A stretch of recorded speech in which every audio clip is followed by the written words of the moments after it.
Bon, c'est officiel, on est complètement tanké et à bout de force. On décide de se poser histoire de se reposer un petit peu et de voir ce qu'on peut faire.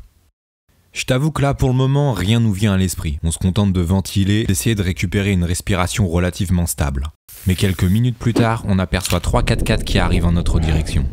Et en plus de ça, à bord de ces 4x4, tout le monde parle français. On va voir s'ils ont moyen de nous sortir de ces dunes. Ah, moi je fais confiance, il n'y a aucun problème. De toute façon, je vois des voitures, une sangle, c'est bon, j'ai confiance. Je me dis que ça peut pas être pire que ce que c'était tout à l'heure. C'est passé la bosse. Ok. Quand la bosse est finie, vous me faites un signe comme ça là.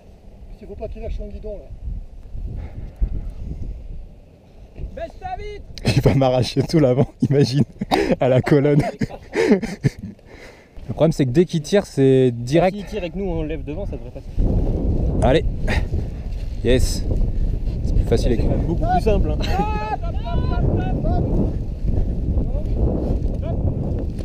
Bah toi ouais. Ouais. Dans le doute, ouais, je pense que c'est mieux. Il est où ton GPS? Dans ma poche. Mais en fait, quand je le localise, il m'indique une route qui passe comme ça, qui fait une espèce de... C'est une piste, ouais. de L. Mais c'est une piste roulante ou c'est une piste... Il y a un passage merdeux comme ça. Ouais, bon ça... C'est du caillou. Et alors ça, c'est le Wade Rairis, c'est le plus pourri du truc à traverser. Donc, Je crois que c'est ça qui nous a dit d'éviter, le mec, en plus, ce matin. Bon, être tanké en Islande, c'est une chose. Être tanké dans le désert du Sahara, c'en est une autre, mon gars. C'est pas le même délire. Bon, un peu plus tôt, on hésitait entre passer à gauche et à droite. Et ben on aurait dû prendre à droite au final.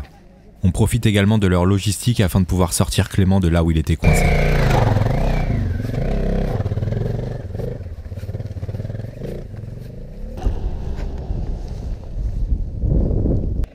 Tout le monde est sorti d'affaires et on va enfin pouvoir continuer.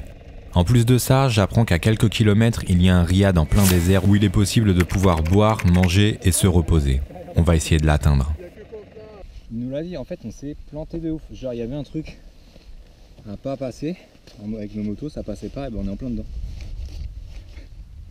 Je monte toujours comme ça. Hey, il nous a dit, on est au pire endroit possible avec nos motos. C'est bon ça? Hein, ouais, je vais bronzer un peu sur le tech là. T'as un peu de mon oeil? Back at it again. Eh gros, si on se retanque là, je vais péter les plombs. Bon, tâchons d'être intelligents dans notre procédé.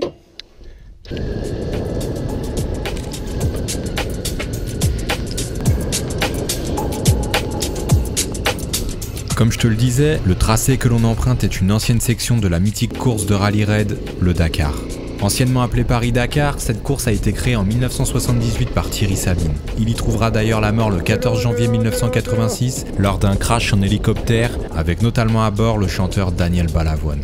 Cette course s'est déroulée de nombreuses années entre Paris et Dakar avec cependant quelques variations. Au fil du temps et en raison, je pense, de pas mal d'éléments perturbateurs dont des menaces terroristes et l'assassinat de plusieurs Français en 2008 en Mauritanie, a contraint les organisateurs d'annuler cette édition au départ de Lisbonne. C'est d'ailleurs à cette période que ce mythique tracé a changé de cap et n'en gardera que le nom puisque de 2009 à 2019, le Dakar se déroule en Amérique du Sud. C'est également à cette période que certains pays d'Afrique décident de créer l'Africa Eco Race afin de maintenir un rallye sur le continent africain.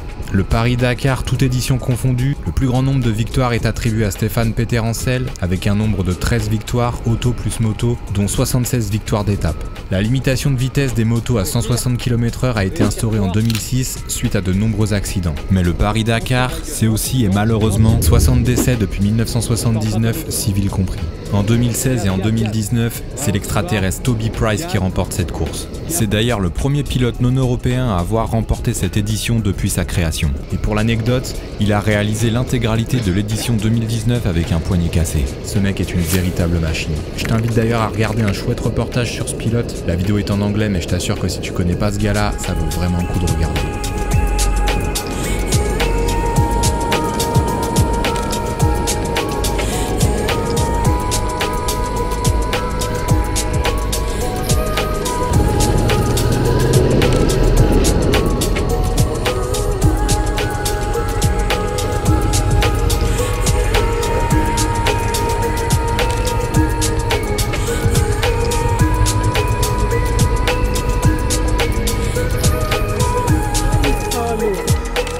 Je crois que c'est mieux.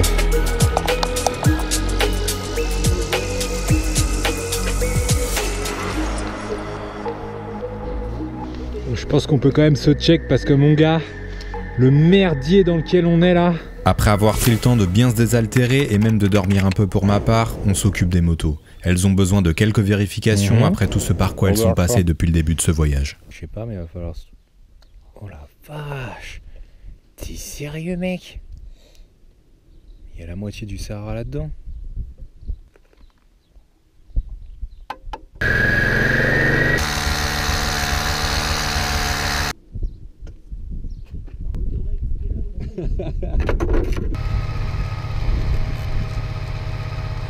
On fait la rencontre d'un homme qui vit de plusieurs petits métiers, dont celui d'apiculteur. Il vend d'ailleurs ses pots de miel dans le riad où nous nous sommes arrêtés pour la nuit. Le Maroc se caractérise par des zones montagneuses et désertiques, mais il possède plusieurs zones dotées d'une flore très riche au point d'être considéré comme un vrai paradis pour les abeilles. À cela s'ajoute le fait que ce pays aurait le 3e meilleur climat de la planète. Il y a donc un fort potentiel pour ces apiculteurs ici.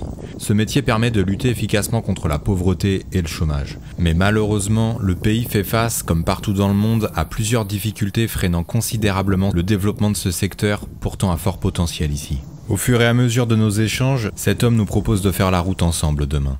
Il connaît bien les habitants du prochain village. Et il nous garantit que l'on pourra faire les pleins des motos. En temps normal, la distribution d'essence peut être relativement restreinte, étant donné qu'ils vivent loin des grandes villes. Mais exceptionnellement, on pourra sûrement faire le plein des motos.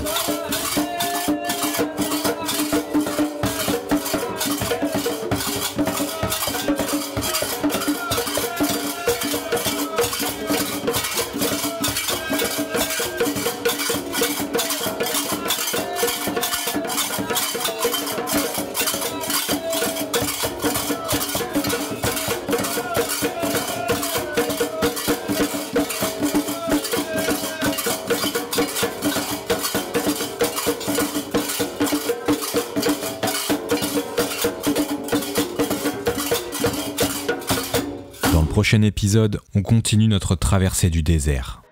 Si tu veux choper ton pull, ton t-shirt, ton itinéraire, ton poster ou tes goodies, je t'invite à aller directement sur ma boutique.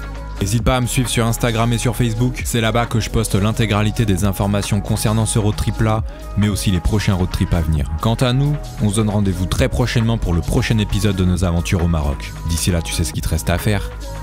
Abonne-toi. Easy.